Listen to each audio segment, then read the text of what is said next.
Welcome back to another episode of Out of the Blank podcast. If you haven't heard his few episodes he's been on my show, I suggest going back and listening to some of those. But I'm here with Ron Jacobs. He covers a lot of topics, but one in specific we've always talked about has been more about the counterculture in the 1960s. Ron, would you like to introduce yourself to everyone out there listening? Sure. My name is Ron Jacobs. I wrote a book called The Way the Wind Blew, A History of the Weather Ground. It came out in 1997. And I was in high school when the Weather Underground existed. So, and I've written a bunch of other books. I also write at least once a week for Counterpunch magazine online, which is like I would say a left-leaning, left libertarian kind of journal that's been around for 25 years. Now, when it comes to the counterculture, we've had discussions, many discussions on the Weather Underground, but I was curious on how you've thought about them now compared to how people thought of them back in the day. Like at the time, maybe when 20, 20, 30 years ago, would you say that you thought about them differently than maybe you do right now, looking back at just kind of what they were actually going after? Because like there's a lot of strong similarities with today's kind of kids and the radicalization that we see and experience every day. I do look at them differently, and I don't know how much of that is just me being older and hopefully wiser, and how much of it is actually um, a political thing. I think a lot of it's just having that much more history from over the course, just as time moves on and so on. I think that I guess, looking at them now, they seem very emotionally immature, I guess. I mean, I don't want to put too many psychological things into the conversation, but just knowing how I feel, how I felt when I was 20, how I felt when I was 17, how I felt when I was 40, how I feel now going on 70. It's always your worldview changes. I don't think my politics have changed that much, but so politically, I still agree with a lot of what their insights were. But in terms of what they did tactically and in terms of the mistakes that they made, um, I think I see them a lot clearer now than I did, like you say, even 30 years ago. And definitely more than when they were around and when I was a youngster, relatively speaking, in my teens and 20s. When you examine the rhetoric that they originally start out with, could you maybe explain just kind of some of the beginnings of what they were kind of going after that kind of separated them from the rest? But then when we start getting into the kind of how we call it the downward slope, where you start hearing them express views about Manson. I know that was only on one thing. They kind of brought up a Manson reference, but obviously it's interesting to watch how a group can be so involved. And I think it's like all of us, whenever we get involved in a hobby or something like that, that we just get so soaked up into it that it ends up getting like tunnel vision, where you don't see anything and any outside perspective just kind of goes in one ear and out the other. Um, in terms of the rhetoric had been heating up on the New Left and in the anti-war movement for a few years before that, as the war in Vietnam just seemed to be spiraling out of control. And every day on the news, you'd see, they'd show like at the end of the week, that one of the news, they'd show the 50 to 200 Americans who had been killed over there. And anybody with the conscience or with any kind of awareness also knew that if that many Americans were getting killed, imagine how many Vietnamese were getting killed. And so the rhetoric had been heating up, and in part it had been heating up as the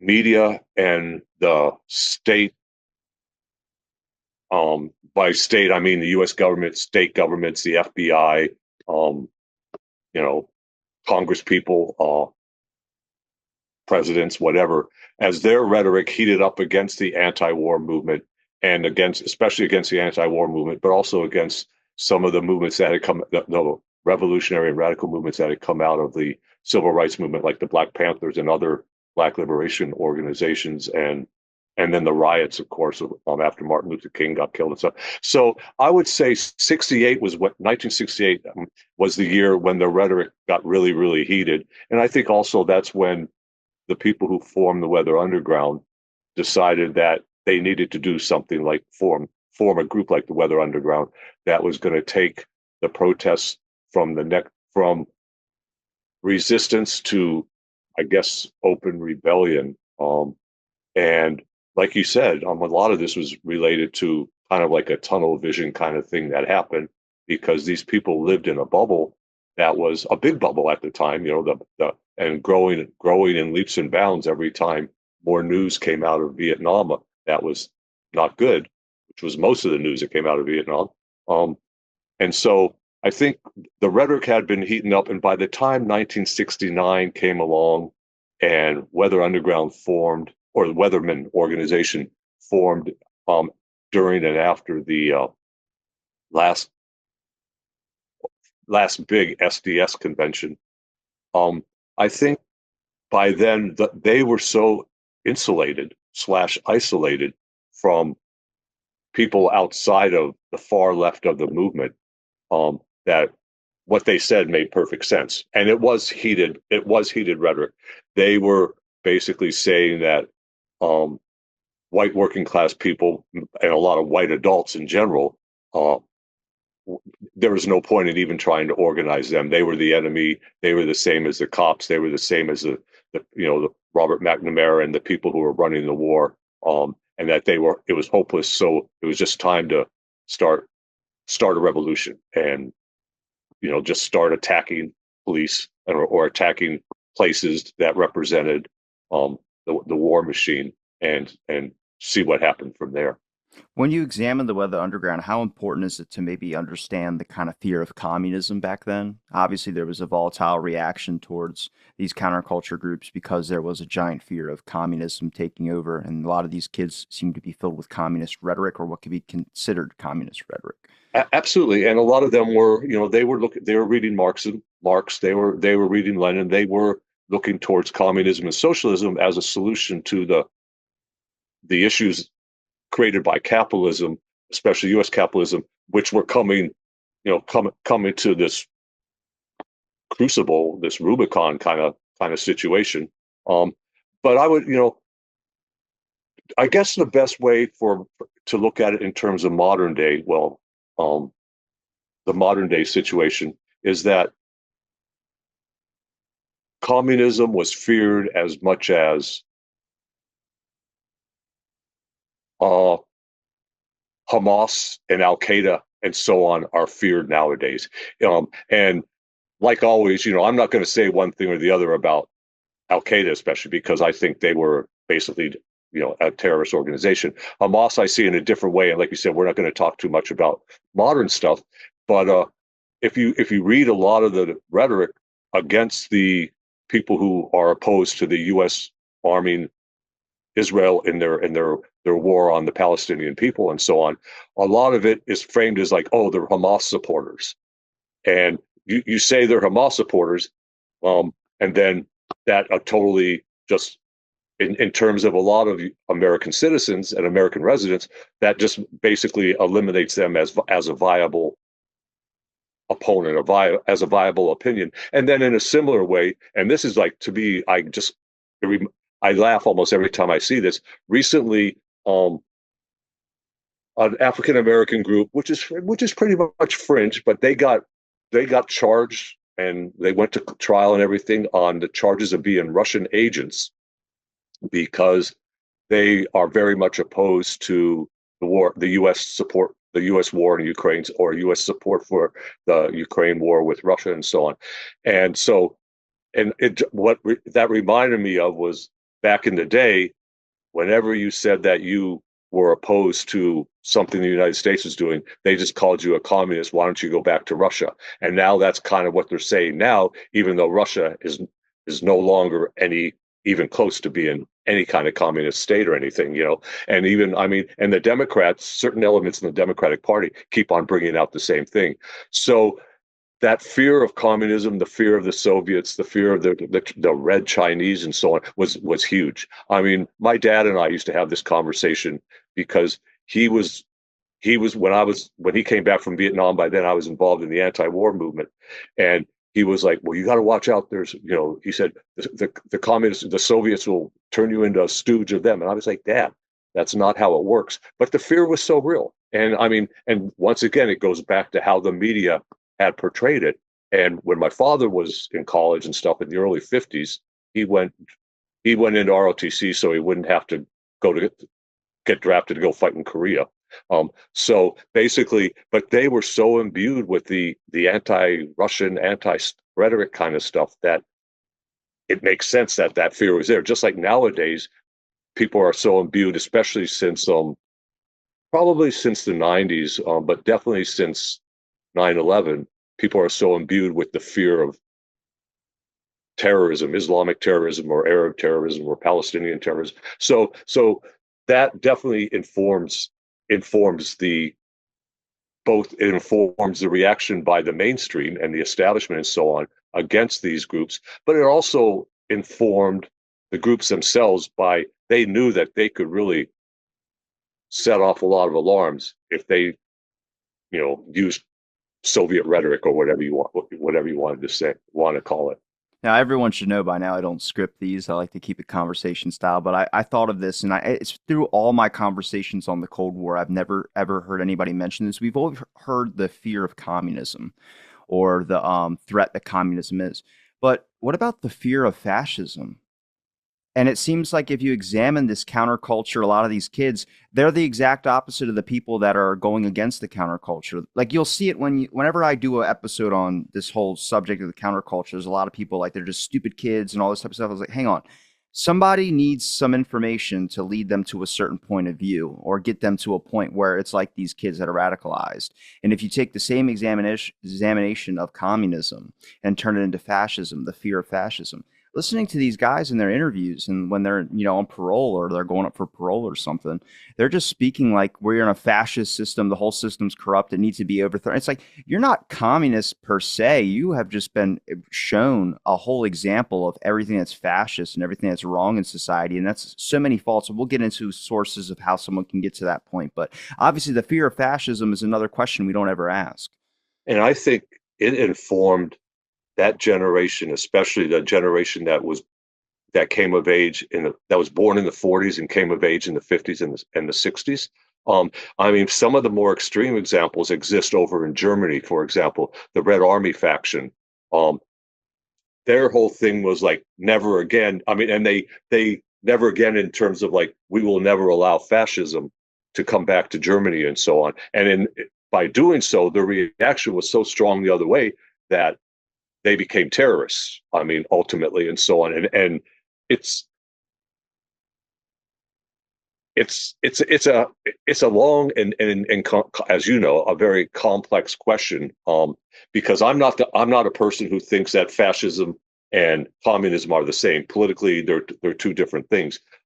How they've manifested themselves in terms of authoritarianism, I believe an argument can be made, but I also believe there's an argument that can be made that capitalism is ultimately is also very authoritarian too. So like I said, it's so multi-layered, and that it's a conversation that obviously you always have, and that your podcasts are part of an ongoing conversation from several different sources regarding that. And even if people don't know they're what they're saying when they're going off against communism, and what they're saying is not even acknowledging fascism, that it's present somewhere in their understanding.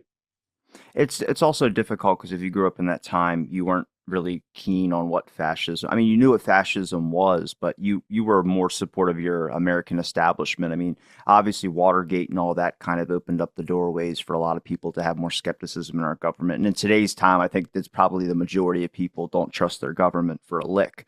Um, but obviously, if you examine the Weather Underground, you come at a fork in the road, which is two parts. You can look at them as a counterculture movement, or you can look at them as a terrorist organization.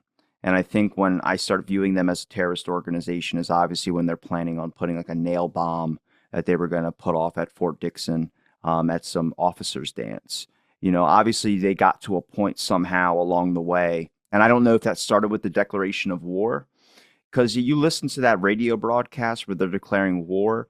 I mean, how many people today, if that happened, would they go through with it? Honestly, it would just be a threat. It would just be, hey, take us seriously. We are a group. We're trying to fight for injustice and against this fascist system. Because a lot of the beginning stuff of the Weather Underground, I'm looking at it, I'm like, damn it, there's no difference between any kid today that would just want to fight for rights, whether it was the LGBTQ movement or whatever you want to say.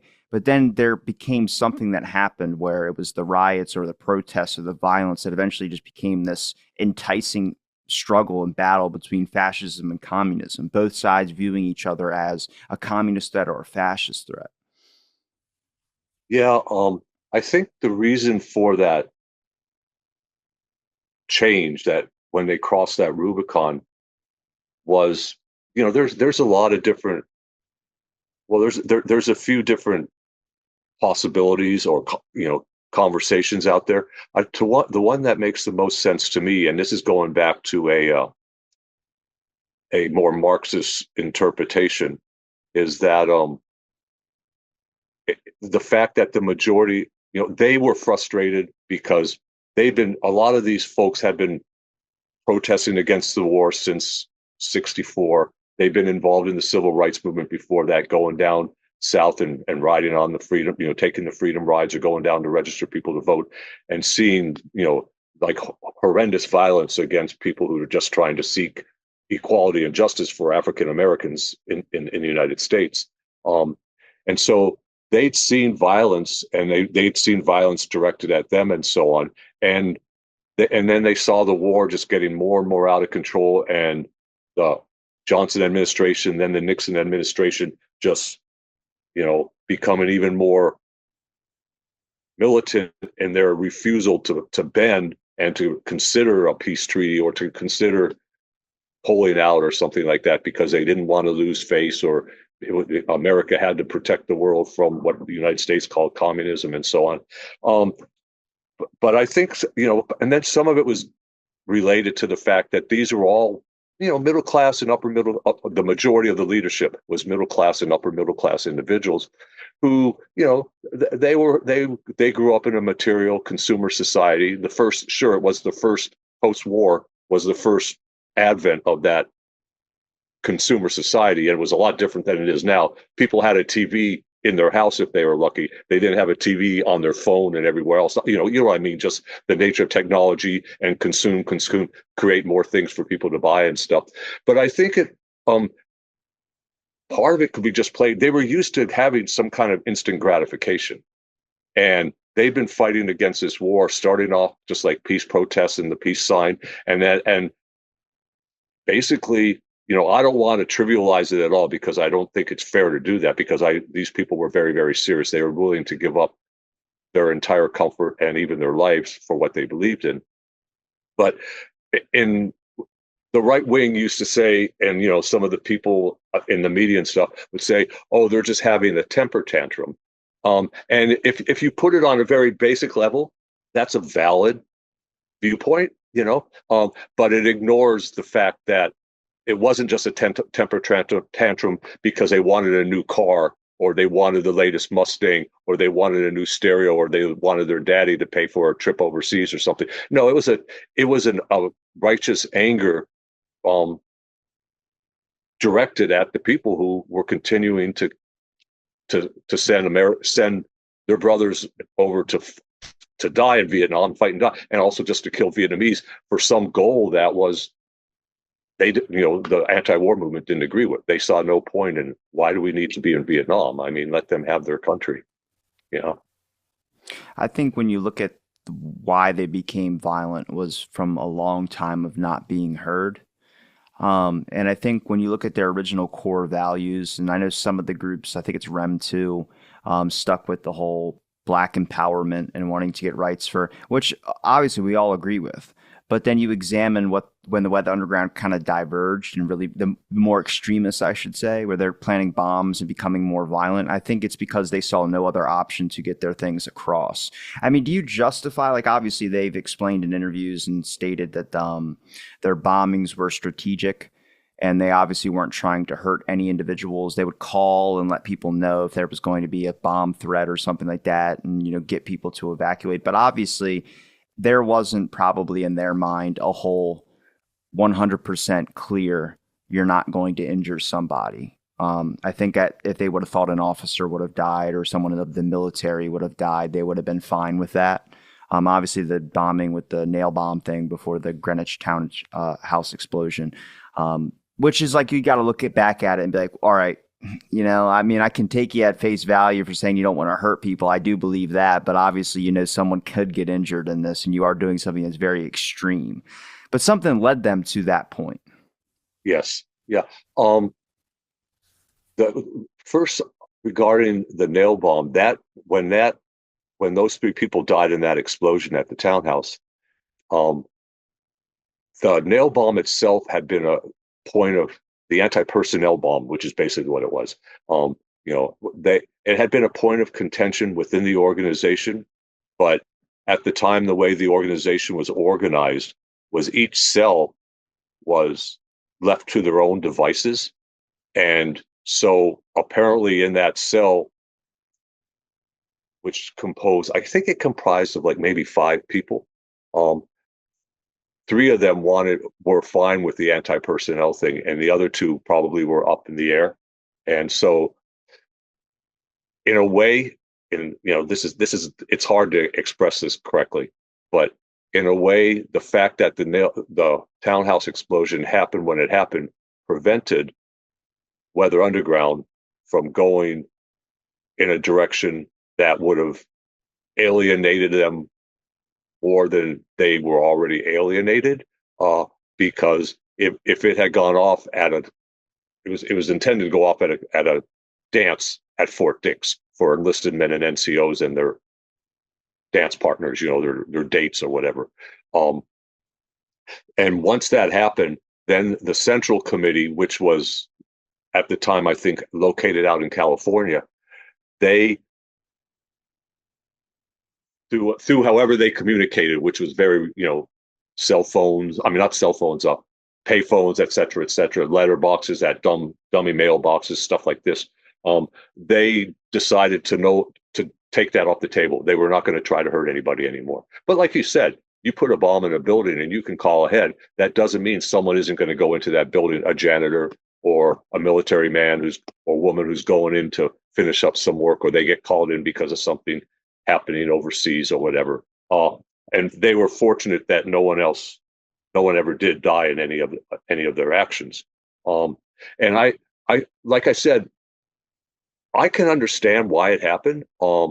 At the time, I didn't really have an issue with the bombings. If they would have killed someone, that would have been a different story.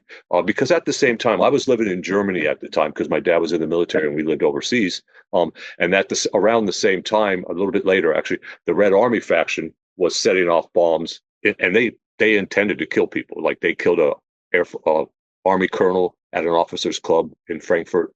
They killed a couple of GIs outside a post exchange in Heidelberg and stuff. The difference is they were German, and that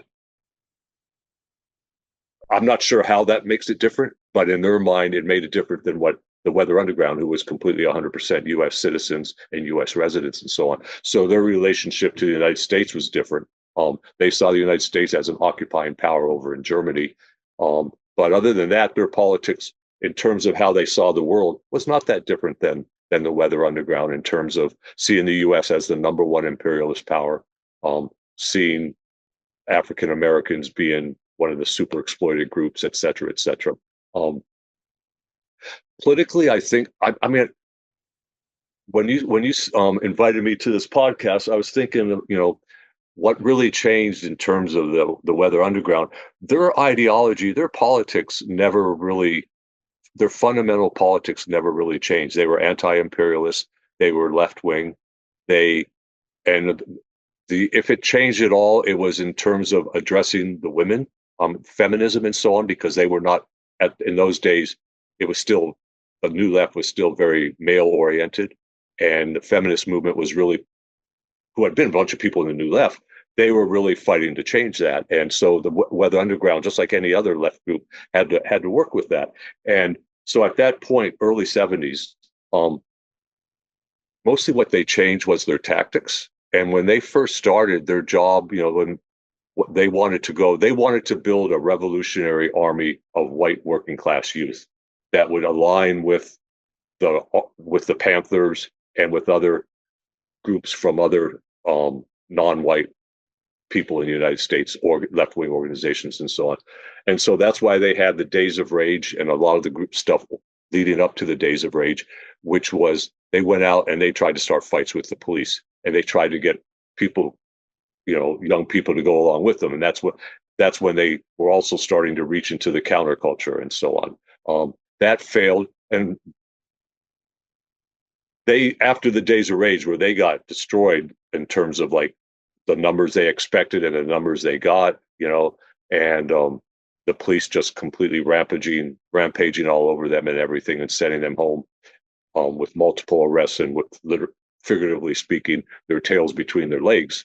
They went back to reconsider and regroup. And then the next meeting they had was the Flint War Council, which happened in December. I think it was right after Fred Hampton and Mark Clark got killed in Chicago, and the War Council was up in Flint, Michigan. But before we get to that, the Fred Hampton calling out the Weather Underground. Obviously, the Black Panthers had to distance themselves from the Weather Underground because you can kind of lump all these counterculture groups into one thing. And I think what they saw with the violence towards, because look, I mean, everything that we say about, giving black people rights, empowerment, and also the same voice as white Americans, that the Black Panthers would be 100% for that. But just the tactics and the things, Fred Hampton even had to state at a certain point that it's just childish fodder. These kids, they don't know what they're doing. They're acting out. They're striking. They think that the way to get something done is by violence, violence, violence. And in the situation, if you look at examination of the Black Panthers, they're more likely to get shot if they're lumped into that same category than any of the Weather Underground. Because what we're dealing with, like white middle class or upper class youth that just seem like they're just rebelling with daddy's money in a sense. But obviously they were a little bit deeper than that. But from a viewpoint of a lot of people that are outside of these groups, that's what they would be an examination of. And Fred Hampton obviously thought it would be smart to make sure that he didn't engage in that type of activities or just be assimilated with them. Absolutely. And unlike the Panther politics at the time, they believed that they needed to do a lot of community organizing and just getting and education to, which is partly why they had their own schools, why they did the free breakfast programs and stuff like that in cities around the United States. And they knew that they had a lot of work to do before you could have a fighting force that did beyond their self-defense forces, which they had, how the Panthers began by following the cops around to make sure that they weren't going to beat up people they were arresting and stuff, black people in the ghetto and so on. But yeah, he definitely distanced himself from the Days of Rage, and as you said, called it adventuristic, childish, and custoristic, I think was one of his words too. He said basically it was almost like they were committing suicide by cop, and like you pointed out, if it had been the Black Panthers there, it would have been suicide by cop, especially in Chicago at the time, because Chicago was a very divided city throughout, because of the first mayor Daley, and after Martin Luther King, there was major insurrections there. And then in '68, there had also been the Democratic convention there that had the riots, the police riots in the street and everything. So, which thank God for Jeffrey Haas and the work he did for the People's Law Office to expose absolutely, Richard Daley scandal shit. Yeah. I guess when you look at the counterculture groups like the Weather Underground, obviously we just mentioned about Fred Hampton speaking out against them. But if we really examine the strikes or the things that would be pinnacles of the timeline when it comes to the fall of the Weather Underground, the Greenwich townhouse explosion is a giant example. I would call that a wake-up call for them. I think a lot of those, especially the ones that just after it happened, they just went into obscurity, never to be heard from, and so I think they turned themselves in later or something like that. Is that correct? They turned themselves in? It was a combination of things. Some of them just because after the townhouse explosion, two things happened. There was already a process in place where the Central Committee, which was Bernardine Dorn, Bill Ayers, and maybe a half dozen other people, and then some of the other leadership, whatever, on the East Coast and in the Midwest, they were slowly working with people through self-criticism, through conversations among the leadership across the country and so on. They were trying to decide who was who they could trust to go underground and commit these armed, take part in these armed actions and so on, and not lose their shit, to put it bluntly. And then they were also looking at ones who they thought would be good for like above ground work, like helping them get money, helping them get food, helping them have places to hide and stay underground and so on. And then there was other ones they just wanted to get out of the way because they didn't think they were fit for the type of organization they were trying to build. And then, like you said, some of them, they saw that and they're like, no, I'm not into this. I'm backing away. I'm going to go be against the war in another way that is equally militant, but is not as dangerous and is not likely to kill anybody, or is considerably less likely, protest, militant protest, direct action, blocking military supplies from leaving, stuff like that, but open public stuff, not underground stuff. So I was about to say, does that seem obscure to you? Why they would be thinking more strategically like that, like blocking war efforts and stuff like that? Because what I always found interesting, if you examined the FBI's files on the Weather Underground, when they were trying to identify where this information came from, they were sourcing and looking at the travel records of some of the members. And what they kind of came to a summary about was a lot of these people had either been to Mexico or had been to some other establishment overseas that would be the reason why they pulled their communist rhetoric from or where they got it from. And I was always like, why didn't you ever look inside? For God's sakes, the COINTELPRO program was targeting black people for minor shit. These guys were doing terroristic acts. I start wondering, was the FBI, obviously we know, we've talked about in the past, they were invading these groups. They were informants on like Democratic Society. There was a bunch of informants everywhere. Did they radicalize these people is going to be my main question here. But when you look at the FBI files and you're trying to source out where these people got their information, they're more concerned about thinking that they're going to lead to some overseas influence. I'm like, bro, you have people writing counterculture magazines and speaking like this in your own country. You're just not choosing to acknowledge it or something of that sort. I mean, they acknowledged it with informants, but they never wanted to source it out as that extreme rhetoric coming from inside their own borders. it's an interesting point, and it's.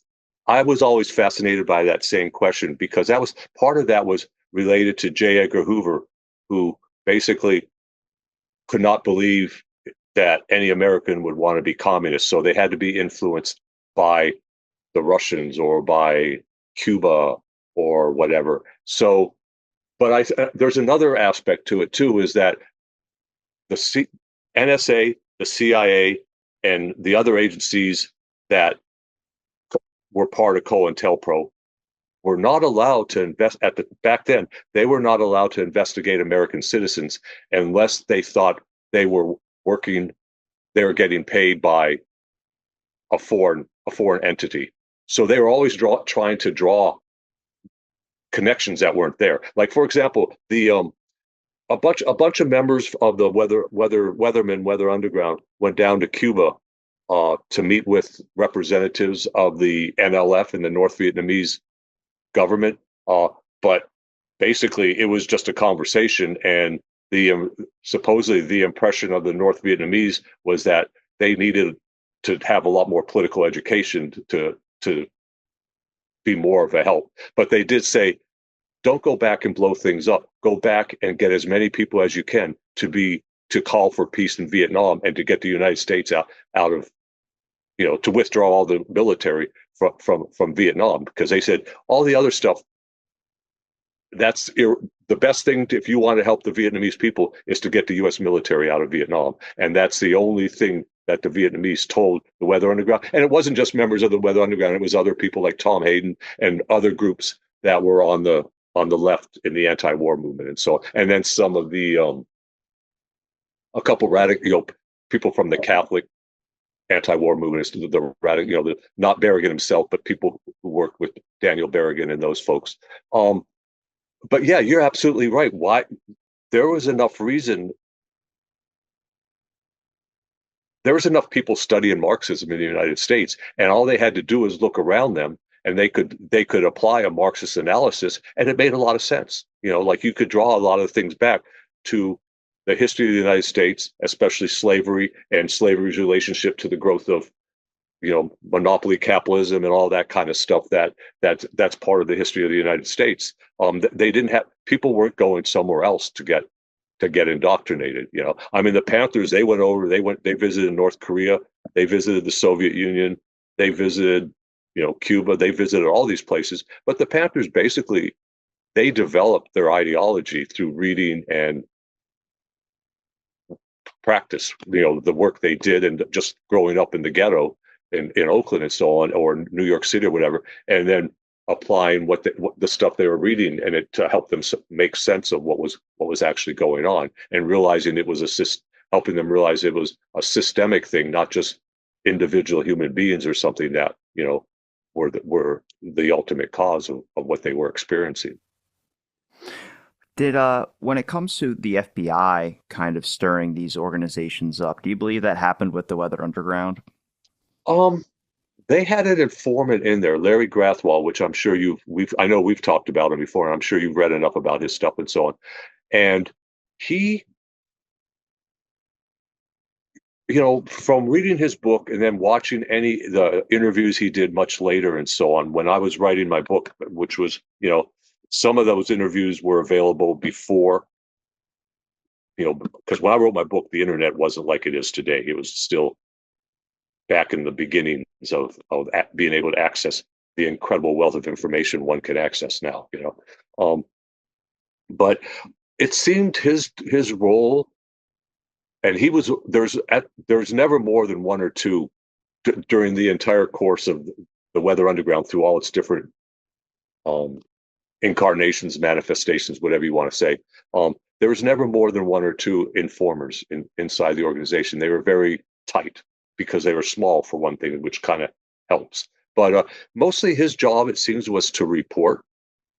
And the Weather Underground first got interested in him when they met him I believe it was in Cleveland. It's Cleveland or Cincinnati, but I think it was Cleveland. Was because he had been a munitions expert in the military. And so they wanted someone who knew how to make bombs the right way, you know. And according to his book that he wrote and some of his interviews that he did on TV, usually on Fox, when Fox was just getting started, and so when they first started their news organization, was that he would make the bombs so that they wouldn't work. He was making duds, you know what I mean? So when they planted the bomb, it wouldn't go off, and that was his way of dealing with what he was doing. And I don't want to make him a sympathetic character because I have no use really for narcs, but yeah. I would But just be like, if you're gonna put somebody in there, instead of doing that, why don't you just be like, hey guys, how about we not try and kill people and we just maybe yeah, think of and better I think he approaches? argued that way, but I think from what I remember in his book, he said they were already so far past that he said I couldn't redirect them, so he said what I decided to do was to instruct them to make bombs that wouldn't go off, and and then that way they could also get arrests. He could feed this information back to the FBI and know when they were going to be planning these bombs. And if the FBI felt like it was time to make an arrest, they could do that. But the FBI, knowing that the bombs were going to be duds, it helped them continue investigating, helped them continue getting money for this project, and and also help them to continue to build a case. You know how when you see on the crime shows and the feds are trying to build this case against a child trafficker or a drug dealer, a big time drug kingpin or whatever. And whereas the local cops, the New York City cops, just want to take the person down because they killed somebody in their jurisdiction. But they're not allowed to because the feds say, no, we're building this case. And that's a story of the DEA and the FBI, like in so many different instances where they allow crime to continue because they're building a case against people higher up in whatever organization they're trying to take down. The mob is probably the best example of that. What's his name? Is it Joe Gotti? Oh Like yeah, yeah, yep, like he killed so many people. Or Whitey Bulger. yep. They just let him kill people because they were trying to build a bigger case, kind of stuff. Yeah, and the guy who busted Whitey Bulger, or killed Whitey Bulger. No, Whitey Bulger was involved in a little bit more. Isn't that's the guy who's involved in MK Ultra as well too? Was he really? Yeah, I think The that's the came. Boston guy, right? Yeah, he was Yeah, from Boston. Yeah, yeah. yeah. There was in jail. I was looking. This is a while back, but I talked about Donald DeFreeze because there's a Hmm. lot of evidence to support that in Vacaville prison they were experimenting on prisoners with the MK Ultra program. Yes, absolutely. And Yeah, yeah. Donald DeFreeze was a part of that. Now there is a file you can look up about MK Ultra, which Warner Brothers signed it for some reason. I don't know why their signatures on it, but it explained about the types of programs they would test drugs out on prisoners, and it would tell them what the prisoners would experience and what their benefits would be if prisoners accepted into this program. It was like a volunteer program, but they didn't tell you exactly what they were doing.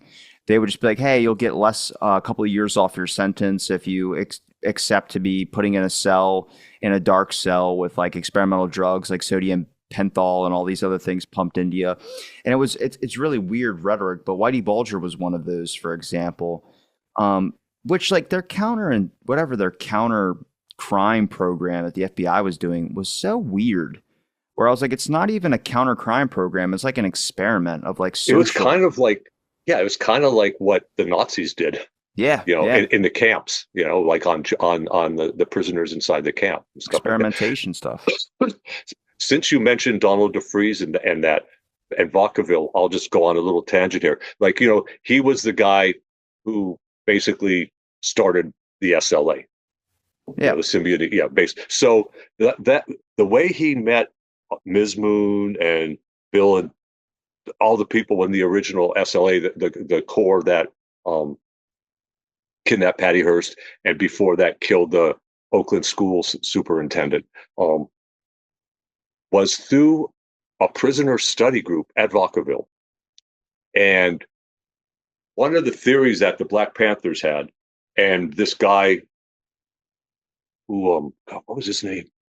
Anyhow, it's somebody that they had the Panthers hired to investigate Donald DeFreeze, the SLA, Louis Tackwood, who was you've probably run into his name. He was a undercover handler for a bunch of informants for the California State Police Highway Patrol. But so their theory was that this prisoner study group was actually a setup of the FBI and MK Ultra and stuff to try to get ferret out radicals, among in California, especially in Berkeley, which was still a radical hotbed even by that mid 70s and so on, whereas it has started to die away in a lot of the rest of the country and so on. And so it was to ferret them out and see what happened, and to see ultimately if they could continue to give the left an incredibly, or at least the ultra left, like the ones setting off bombs and stuff, to completely discredit them. And I think it actually it makes sense, because ultimately the SLA did discredit a lot of yeah.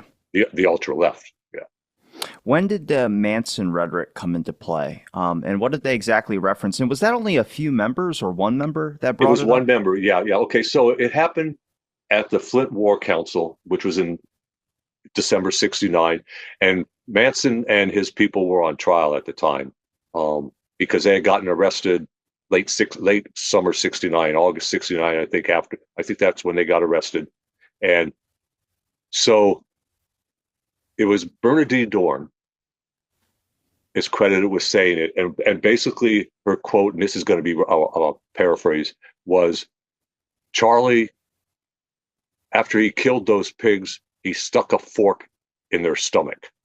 And they had this thing where they were doing this, like the fork symbol. And the problem with it was they were doing it half jokingly. They were all like high on alcohol probably, and who knows what else, and also high on getting all these people together who wanted to take down the U.S. government. Like all fired up in that Well, it's like kind being of. at a sports game, even if it's not your team. If everybody's cheering for one thing, you start getting involved in it. Yeah, you just get caught up in that emotion, and that's kind of. But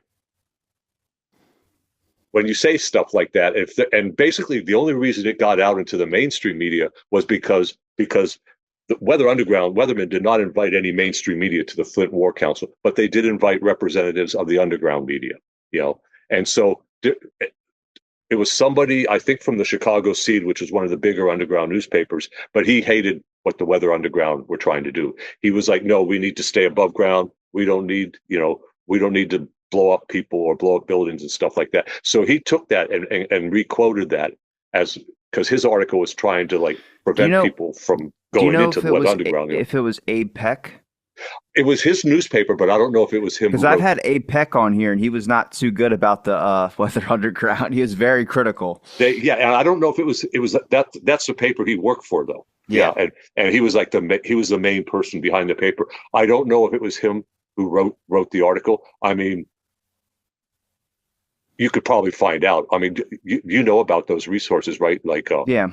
yeah, all the independent news stuff. They have all that stuff on PDF now and so on, and you can use it. But I don't. But it represented, like you said, it represented their editorial viewpoint. They had no use for the Weather Underground at all. Yeah, and Now, a lot of people didn't. Yeah. when you interviewed some of these people, did they cast any doubt? I've asked you this in the past, but obviously, when it came to the violent rhetoric and kind of looking back at some of the stuff, they would probably consider it a little bit more childish or temper tantrumish, like the right wing media at the time might have been playing it up to be. Because when I spoke with APEC, he was very, we weren't. I guess he was very critical on the whole counterculture expression in general now with hindsight. And I can't tell if that's from when you get older, you become more conservative in your stances on things. Not that, so when I say that, I don't mean conservative in the sense of what you would consider conservative at the time you were experiencing deep politics or whatever politics were. More that things have evolved so rapidly that our left wing now doesn't look anything like left wing back in the day. And I mean, there might be similarities, but there's a lot of differences where some people that would be considered left wing, then there's like the extreme left wing. And then it's like, well, there's not differences. There's just our rhetoric has all evolved. We've gotten more passionate about things. We've gone in different areas. We focused our concerns are different. Right wing, for instance, doesn't seem as right wing as it was back in the day, but they're those extremists. And now they're just getting labeled like for racists, for instance. A lot of that could be considered that, but people would consider that's a right-wing value. And that might have been at the time, but that's not maybe what can be considered today. So I'm wondering, when I say conservative, I asked Abe Peck this because I asked him, I was like, are you conservative? Like, because you were a leftist, it's very hard to hear him speak about the left groups in such a kind of critique way. And he says you get older and you look at some of the things you cared about and you're passionate about and acting out about. And the way that we were choosing to display our messages just weren't anything that should have been done. We should have been going to councils and doing other things and really trying to get things moving into politics. Now, would that work? Probably not. I think he was aware of that as well, too. But I think it comes with the older, obviously, what's that quote? Oh, my God. I think it's from Winston Churchill, where it's like, show me a young person who's not a liberal, I'll show you a person with no heart. Show me an old man that's not a conservative, I'll show you an old man with no brain. It's paraphrasing that. I'm pretty sure I butchered it. No, I know. Yeah, yeah, yeah, but you know what I mean. yeah. In my conversations, and I would say it's a mix. I mean, I don't think most people I spoke with, whether they were politically involved or whether they were just more involved on the counterculture side, whether they were in the Weather Underground or supported the Weather Underground, or whether they were in a different organization. I would say it's about 50-50. Most of them don't regret what they did. They would not do it again because it just, well, for one reason, they don't know how well it worked the first time. And they also know that nowadays, if they tried it, the forces arrayed against them are so much more sophisticated. I mean, they learn from everything that's happened on how to prevent that from happening again, to keep it at a minimal size and so on. And also the forces of, for the lack of a better term, the forces of repression are so insidious and pervasive. I mean, and a lot of that is because of this technology right here. I always laugh, because I think of like when I was young, and like, when I was in my 20s, especially, I sold a lot of pot. We never talked on the telephone. You know, I Pagers. mean, we didn't even use pagers. We used payphones. And you would meet somebody and they would call at this payphone at this particular time and stuff like that. And then pagers. I had friends like in the 80s who used pagers, and then of course, like seeing what happened recently over in Lebanon with pagers, you're just like, it's It makes me wonder when we're selling drugs through our phones or texting, like, "Hey, want to go buy a gram?" It's like that's the least the FBI's concern now, yeah, where exactly. they're Yeah, like, yeah. if he says the word Tide Pods, we flag him when we go to his house and tackle him or put him in a van or something like that. Pot is like the worst. It's not even the worst thing anymore. Yeah, yeah. It's. I mean, they don't even here where I live. The police don't even bust people for like shooting dope. It's just meth now. If you got meth, Yeah, they're not too happy meth about and that. the fentanyl, but they still let it go. Except the meth makes people crazy, so that's when they take them down and stuff because it makes people just like Yeah. go psychotic. If once they start abusing it and so on. But I pers- personally speaking, I don't I hope that I've learned from the mistakes, political and otherwise, and I mean that in terms of like my public reality and my private life and stuff. Because if you don't, what's the point in continuing to move forward and so on if you're just going to keep on making the same mistakes over? And so I think that what happened back then, I think it was the organizing that went on. That was the best way to do it. Um, and I would say about 50% of my friends or people that I've talked with, friends or just people I've had conversations with, or when I was doing research for that book or other books and so on. But I also think that the majority of them, and this is more than 50%, this includes anybody, majority of them have made compromises, and some of them have become the exact opposite politically than what they were then. Um, and sometimes I think what I notice is like some of the ones who are the most right wing now were the most left wing then. And so they just feel more comfortable being in some kind of extreme type of political philosophy that determines how they think. They don't have to actually think things through. They can just spout the rhetoric that they've been they've been handed. I don't know if that answers your question, but that's kind of like an observation I've had. Now, through your own experience dealing with people of the Weather Underground, and you mentioned that a lot of them weren't that apologetic about some of the activities they did you find it ever weird that a lot of them landed in institutions where they were teaching after all this was over with? Because I always like, damn, I wouldn't want them educating my kids if they were doing some violent stuff. Like, I would hate to see my kid trying to make a pipe bomb in my fucking attic. You know what I mean? That'd be a Yeah, little yeah, rough for me. yeah, yeah, yeah, yeah.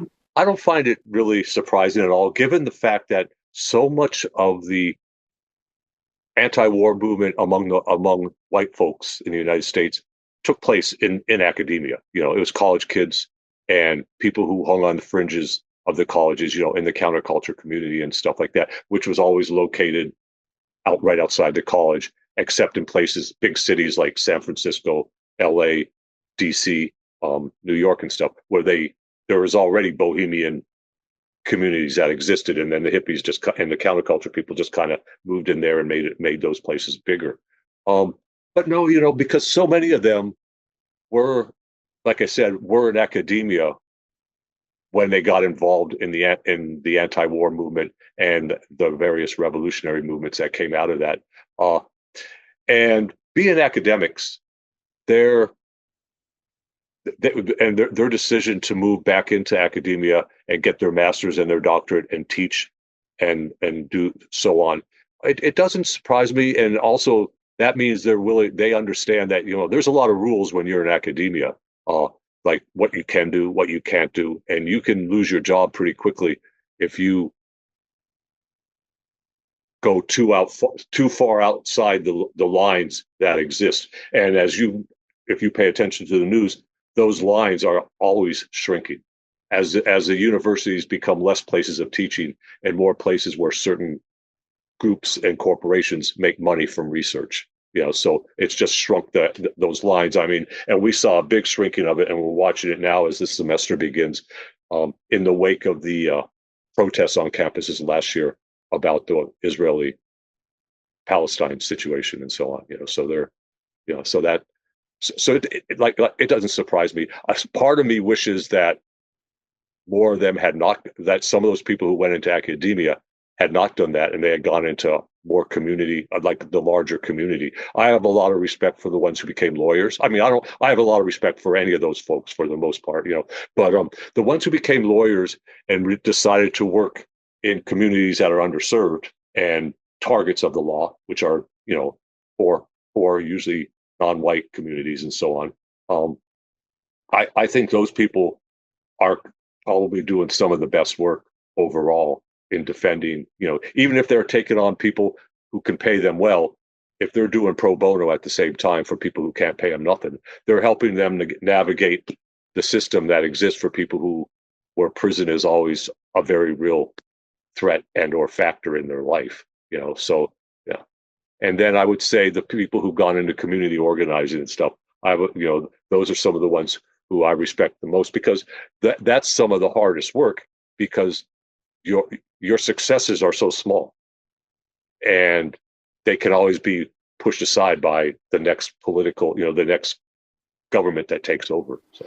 Did you when I was watching the Bill Ayers interview with Dorman, I think it was in '97, the guy asked her and him some really tough questions about really kind of prodding them. It wasn't even really questions, but saying like, don't you understand that you're acting in like kind of totalitarian system yourself? Like you're acting like a bit of a thing that you're fighting against. They didn't feel any apologies towards what they were doing, but they were trying to examine things. And when they kept referencing the media as being the problem. Obviously, you can tell by your media that there's problems in your own country. There's a fascist system. Where I start going, the media does display things in a very one-sided view, depending on what it is. And it can distort and obviously rile up populations where, I mean, it brings up a bigger question of having a media base that is non-biased, but obviously there's a lot of influential things in media. But how much do you think a lot of these counterculture movements and stuff like that, it wasn't just the counterculture press, but it was the other press that was obviously reporting on things that people knew were just not true, or stories and accounts, like even with the Fred Hampton murders or the Fred Hampton murder. And no news picked it up. No news reported on what actually happened with the Chicago police. They made it seem like that there was a killing that happened, and obviously it was justified because the police wouldn't have gone in there if it wasn't. And it was like, well, that's not true at all. They had so much going on in that whole thing where they just basically murdered these people. Yeah. I remember speaking specifically of the Mark Hampton and the Fred Hampton and Mark Clark murders. I was 14. And I remember I delivered the Washington Post, so I would read the paper before I dropped it off on people's doorsteps. And I remember that was on the front page of the Washington Post, like under the fold. But I was like, this is one of those articles where I'm going to have to go find a copy of the Washington Free Press to find out what really happened.